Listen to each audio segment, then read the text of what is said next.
BNP পুনর্গঠন প্রক্রিয়ার মধ্যে। সংস্কার হলো ডিপ স্টেট, এনজিও, এনসিপি, জামাতের এজেন্ডা। বিএনপির এজেন্ডা সংস্কার না, বিএনপির এজেন্ডা হলো পুনর্গঠন। এইটা কি এই কারণে শুধু বাতিল হয়েছে, একটা গণ অভ্যুত্থান হয়েছে, নতুন সরকার গঠিত হয়েছে এই কারণে? কোর্ট তো এই কারণে বাতিল করেন, এটা তো কোর্ট বাতিল করছে। কোর্ট বাতিল করছে, হ্যাঁ। কোর্ট বাতিল করছে কিসের কারণে, কি বলে কোর্ট বাতিল করছে? এই সংশোধনীটা অসাংবিধানিক। রনি কাসের রেজাল্ট কমিটি যদিও আজকে বাণিজ্য মন্ত্রী খন্দকার আব্দুল মুক্তাদি তিনি তেলের দাম বৃদ্ধি করা হলেও দেশের বাজারে মূল্যস্ফীতি বাড়বে না, বাণিজ্য মন্ত্রী তিনি বলছেন। কিন্তু অর্থনীতির বলছেন বা সাধারণ চিন্তায় হচ্ছে তেলের দাম বাড়লে প্রত্যেকটা পণ্যের উপর গিয়ে পড়ে, তাহলে উনি এবং সেই ক্রয় ক্ষমতা মানুষের কমে যায়। কিন্তু কিভাবে, কিসের ভিত্তিতে বাণিজ্য মন্ত্রী খন্দকার আব্দুল মুক্তাদির এই কথা বললেন? আচ্ছা, তার আগে আমি একটু রেসপন্স করি। দেখেন, এই বিচার বিভাগ সংস্কার নিয়ে বিএনপির প্রস্তাবনা 31 দফা নিয়ে যেটা বলা হয়, 31 দফা কোনো ল বুক না, এবং এটা ভায়োলেট করে ফেলছি বললে বিএনপি যাবে। 31 দফার আগে আরো বিএনপির দফা ছিল, একটা ফাইনাল দফা 31 দফা, 31 দফার পরে সর্বশেষ আসতে হলো এই নির্বাচনী ইস্তেহার। হ্যাঁ, আমি বুঝতে পারছি এটা ল বুক না, এটা রনি ভাই বলতেছে। কিন্তু জনগণের কাছে ওয়াদা না, রনি ভাই কিন্তু নিজে জানে যে বিএনপির লোকগুলা এই 31 দফাকে লিটারালি একটা হলি স্ক্রিপ্ট হিসেবে প্রচার করছে। আমি আপনাকে হাজার হাজার এক্সাম্পল উদাহরণ দিতে পারবো যে 31 দফার পরে তাদের অবস্থানটা কি ছিল। আপনি কন্টিনিউ করেন। ফলে 31 দফা, এর আগে ছিল 17 দফা, এর আগে আপনার ভীষণ 2030 একটা দল আন্দোলনের নানা প্রক্রিয়া, নানা আপনার দাবি দেওয়ার মধ্য দিয়ে আন্দোলনকে আপনার করে, এবং এটা হাসিনার আমলে 31 দফা দেওয়া হয়েছিল। এবং সে 31 দফার আলোকে এবং জুলাই সনদ দুইটা মিলে তারা সর্বশেষ জনগণের কাছে যে কমিটমেন্ট দিচ্ছে, এটা হলো ইস্তেহার, যেটা দেখে জনগণ তাকে ভোট দিয়েছে। 31 দফাটা হলো আন্দোলনকালীন হাসিনার আমলের মাঠের দফা, ঠিক আছে? সে জায়গার থেকে সে আসলো ইস্তেহারে, তারপরে সর্বশেষ তার পলিটিক্যাল কমিটমেন্ট কি, এইটা যেটা দেখে জনগণ তাকে ম্যান্ডেট দিয়েছে, রাইট? ফলে 31 দফা নিয়ে ট্রিগার হওয়ার কিছু নেই। 31 দফাতে আবার সংস্কার শব্দটা লিখে বিএনপি সংস্কার বিরুদ্ধে চলে, তা না। বিএনপি পুনর্গঠন প্রক্রিয়ার মধ্যে। সংস্কার হলো ডিপ স্টেট, এনজিও, এনসিপি, জামাতের এজেন্ডা। বিএনপির এজেন্ডা সংস্কার না, বিএনপির এজেন্ডা হলো পুনর্গঠন, জনগণকে সাথে নিয়ে। কথা পরিষ্কার। এবার কিভাবে করবে, কিভাবে? এই দেখেন, বিচার বিভাগ, স্বাধীন বিচার বিভাগের জন্য মাজদার হোসেন মামলার কথা আমরা সবাই জানি। বিএনপির ইস্তেহারের বিচার বিভাগ যে অধ্যায় আছে, সেখানে প্রথম নিয়ে বলা হচ্ছে বাংলাদেশের সংবিধান ও মাজদার হোসেন মামলার রায়ের আলোকে বিচার বিভাগের কার্যকর ও স্বতন্ত্র স্বাধীনতা নিশ্চিত করা হবে। মাজদার হোসেন মামলার রায় বাস্তবায়ন হলে বিচার বিভাগের 90% স্বাধীনতা নিশ্চিত হয়ে যাবে, এটা সবাই জানে, সেটা বলা আছে। এইবার সেক্রেটারিয়েটের কথাও তো বলা আছে, এটা সবাই। এইবার এটা নিশ্চিত করার ক্ষেত্রে বিএনপি এখন বাধা দিল কেন? বাধা দিল এই কারণে, এই দেখেন, তারপরে বিচারপতি, স্বাধীন বিচারপতি নিয়োগের ব্যাপারটা না হলে বিচার বিভাগ স্বাধীন হবে না, আমরা সবাই জানি। কিন্তু এইখানে লম্বা না পড়ে শেষের লাইনটাই পড়তে, শুধু বিচারপতি নিয়োগের জন্য সংবিধানের 95(2) গ অনুযায়ী বিচারপতি নিয়োগ আইন প্রণয়ন করা হবে। এখন 95(2) গ আইন যেটা, তাহলে এটা সংবিধান সংস্কারের সাথে জড়িত। সংবিধান সংস্কার না করে আপনি এই জিনিসটা করতে পারছেন না। তো ফলে আপনি তো বললেন সংস্কার ডিপ স্টেটের ওয়ার্ড। না, সংস্কার না, পুনর্গঠন প্রক্রিয়া। না, সেটা তো আপনি বলছেন সংস্কার ডিপ স্টেটের ওয়ার্ড। সংস্কারের যে হাইপটা, বেসিক্যালি সংস্কারের যে হাইপটা, এটা ডিপ স্টেটের এজেন্ডা। তাহলে সে তো সংস্কার না করে তাহলে করবে কিভাবে? তাহলে এটাও বাস্তবায়ন করতে পারবে। সংবিধান সংশোধনের মধ্যে দিয়ে সংস্কারের দিকে যাবে, পুনর্গঠনের দিকে যাবে। আমি রেসপেক্টফুলি একটা কোশ্চেন করি আপনাকে। আমি আমার বক্তব্য শেষ করি। প্রশ্নটা নেন, জাস্ট প্রশ্নটা নেন। দেখেন, এটা আমার কাছে আছে, ইংলিশ বাংলা দুইটাই যখন করছিল। এখন এখানে যেই ধরনের এজেন্ডা আছে, এই এজেন্ডাও আপনি কিন্তু কনস্টিটিউশনাল যে এখন রেগুলার ধারা, এই ধারাতে কিন্তু আপনি করতে পারবেন না। এই ধারাতে করবেন না, সুযোগ নাই। কিন্তু 72 সংবিধান করবেন আসলে 72 সংবিধান সংশোধন করার ব্যাপারে প্রস্তাবনা বিএনপি দেয় নাই। হ্যাঁ, বিএনপি এই সংসদে সালাউদ্দিন ভাই বলে নাই যে 72 সংবিধানকে আমরাও বের হইতে চাই, বলে নাই? সে তো বলছে, সে তো এটাকে দলিল, একেবারে ঐতিহাসিক দলিল হিসেবে 72 সংবিধানের যে ফ্যাসিবাদী কাঠামো, এটা থেকে বের হইতে চাই বক্তব্য, স্পষ্ট বক্তব্য সালাউদ্দিন সাহেব দিয়েছে। আচ্ছা, কিভাবে বের হবে ভাই একটু বলেন। এইবার কনস্টিটিউশন, একটা মজার কেস আছে এখানে। 15 সংশোধনী হাসিনা যেটা করছিল, এটা বাতিল হয়ে গেছে না? বাতিল হয়েছে। এইটা কি এই কারণে শুধু বাতিল হয়েছে, একটা গণ অভ্যুত্থান হয়েছে, নতুন সরকার গঠিত হয়েছে, এই কারণে? কোর্ট তো এই কারণে বাতিল করেন, এটা তো কোর্ট বাতিল করছে। কোর্ট বাতিল করছে, হ্যাঁ। কোর্ট বাতিল করছে কিসের কারণে, কি বলে কোর্ট বাতিল করছে? এই সংশোধনীটা অসাংবিধানিক, তার মানে unconstitutional amendment of constitution must be rejected. ফলে সংবিধান সংস্কারের প্রক্রিয়াটা একটা সাংবিধানিক প্রক্রিয়া হইতে হয়। এটাই হলো সাংবিধানিক পলিটিক্সের একটা লিগেসি বলি, আদব বলি। আপনি গণপরিষদের কথা বলেন না, গণপরিষদ তো আমরা প্রপোজ করছিলাম, সেটাও মানে নাই বিএনপি। এবং তখন আমি আপনাকে একদম ডকুমেন্ট করে দিই, গণপরিষদ নির্বাচনের কথা বলছি। আপনি বলছেন এক্স্যাক্টলি, আমার নিজের মনে আছে, আমার নিজের মনে আছে। এই জায়গায় বিএনপির সাথে আমার পার্থক্য আছে। তাই বিএনপি এটা মানে নাই কেন আসলে? তখন কিন্তু তারা 72 সংবিধান নিয়ে আসছে। হ্যাঁ, জামাত, অন্যান্য দল সবাই মিলে তারা কি বলে যে গণভোটে রাজি হয়েছে, গণভোটে দিয়ে গেছে।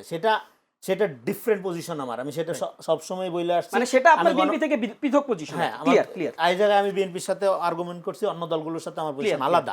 সেটা আমি সবসময় আমি গণভোটের বিরুদ্ধে ছিলাম, এখনো আমি সেটার বিরুদ্ধে। এবং এই কারণে দেখেন আজকে যে কি জটিলতাগুলো তৈরি হয়েছে। ফলে এখানে যে আর্গুমেন্টটা, তার মানে বিচারপতি নিয়োগ, সুপ্রিম জুডিশিয়াল কাউন্সিল এবং স্বাধীন তারপরে আপনার এই মামলার জট হ্রাস করা, তারপরে হইলো এই সুপ্রিম জুডিশিয়াল কাউন্সিল গঠন, তারপরে হইলো বিচার বিভাগের জন্য আলাদা সচিবালয় প্রতিষ্ঠা, এগুলোর সাথে সংবিধান সংস্কারের বিষয়টা জড়িত। এই সংবিধানে এই বিষয়ক পর্যাপ্ত সংশোধনী না আনার আগে আপনি এগুলি করতে পারবেন না। দ্যাটস এই মুহূর্তে এটা করা যায় নাই।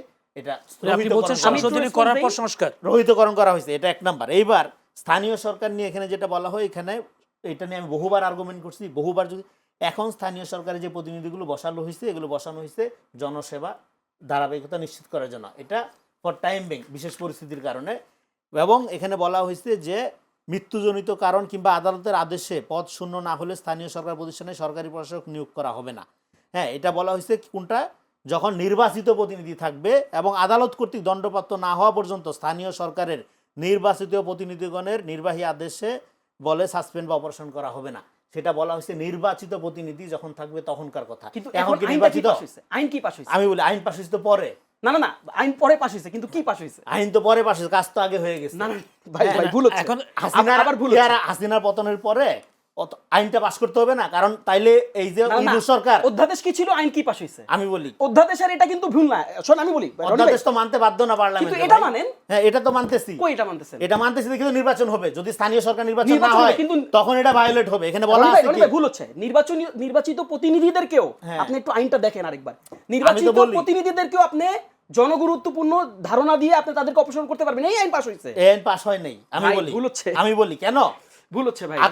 ইউনূস সরকারের সময় যেই প্রতিনিধিদেরকে আপনি নিয়োগ দিছিলেন, এই স্থানীয় সরকার জনপ্রতিনিধিত্ব অধ্যাদেশ, এটা যদি পাস না হইতো তাহলে তো এই যে প্রশাসকগুলো কাজ করলো, এটা তো অবৈধ হয়ে যায়।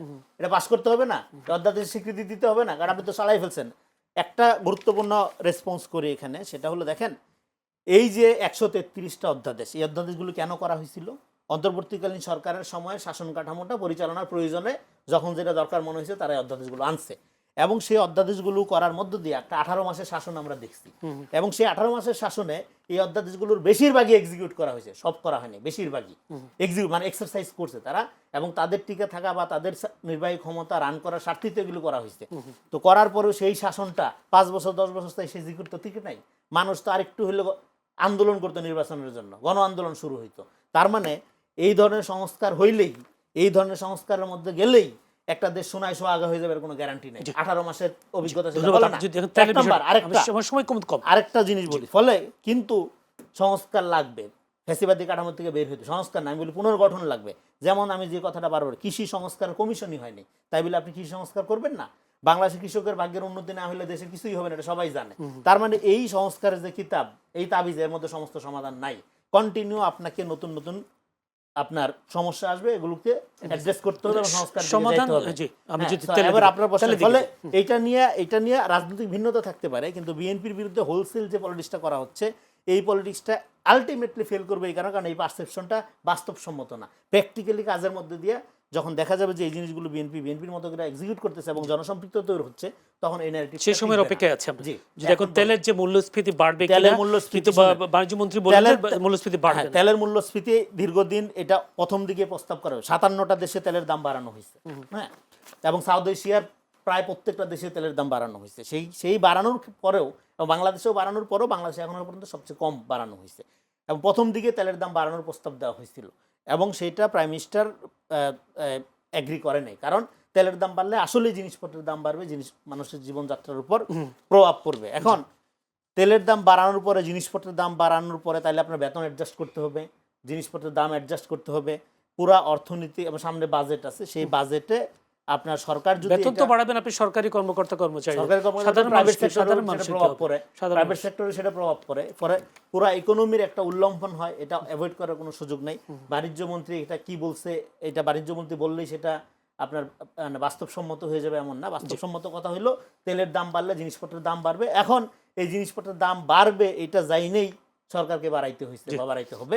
এখন এটা অ্যাডজাস্ট করবে কেমন, সেই চ্যালেঞ্জ আছে। আর হইলো তেলের যে আপনার যে দুই ধরনের তথ্য, যেমন এই তেল মন্ত্রী বা জ্বালানি মন্ত্রী এবং মন্ত্রীদের যে বক্তব্য, এই বক্তব্যগুলোর বেশিরভাগই হলো ফটোকাট নির্ভর বক্তব্য। কারণ যেমন আমি দেখলাম রিউমার স্ক্যানার বলা হচ্ছে যে আপনার আমাদের জ্বালানি প্রতিমন্ত্রীর এক বক্তব্য, যে আমি 10টা পাম্পে গেলাম কোথাও লাইন নেই সব ঠিক আছে এরকম কোনো বক্তব্য উনি দেন না, কিন্তু এই বক্তব্যগুলো সঠিক হ্যাঁ এগুলো এবং mainstream আসা রিজভী সাহেব যেটা বলছে রিজভী এগুলো সাহেব বলছে যে mainstream হ্যাঁ তেলের দাম বাড়ানো জনপ্রত্যাশা ছিল জনগণের দাবি ছিল যে প্রয়োজনে দাম বাড়ান তাহলে খোলা মার্কেটে যেভাবে তেল যাচ্ছে এই দাবিটা এটা ঠিক- বন্ধ হবে হ্যাঁ, দাবিটার এখন psychology টা কি? এই দাবির মধ্যে যে ষড়যন্ত্র তত্ত্ব খোলা হচ্ছে খোঁজা হচ্ছে সেটা খোঁজা যাইতেই পারে কিন্তু প্রথম কথা হলো দাম তো প্রথমেই বাড়ানোর প্রস্তাব করা হয়েছিল বিএনপি তো বাড়াই নাই যে এই যে মূল্যস্ফীতি হয়ে যাবে এটাকে চিন্তা করে জি, জি, পরে ধন্যবাদ। যখন দেখছে খোলা আমি মার্কেটে আসবো রনি ভাই, আমার কাছে অনেকগুলো প্রশ্ন আছে। সেকেন্ড বলি ফলে খোলা বাজারে যেহেতু প্রথম দিকে সরকার উচিত ছিল খোলা বাজারে তেল বিক্রি নিষিদ্ধ করা নিষিদ্ধ করে এবং সে থেকে সেটা তো- তদারকি সেটা করে করে। monitoring তাহলে করে তাহলে এই উদ্ধারও করেছে তেল এবং অনেক। এই দাম বাড়ানোর পরেও কিন্তু সরকারকে ভর্তুকি দিতে হবে এই দাম বাড়ানোর ফলে যে সরকার খুব আরামে থাকবে আগে তা না 167 কোটি দিত, এখন কত দিবে তথ্য কিন্তু। হয়তো একটু কমবে কমবে। কিন্তু ধন্যবাদ। দাম বাড়বে ভাই, রাসেল রিয়াজ। আমি মনে হয় যে আমি আলোচনায় চলে যাই।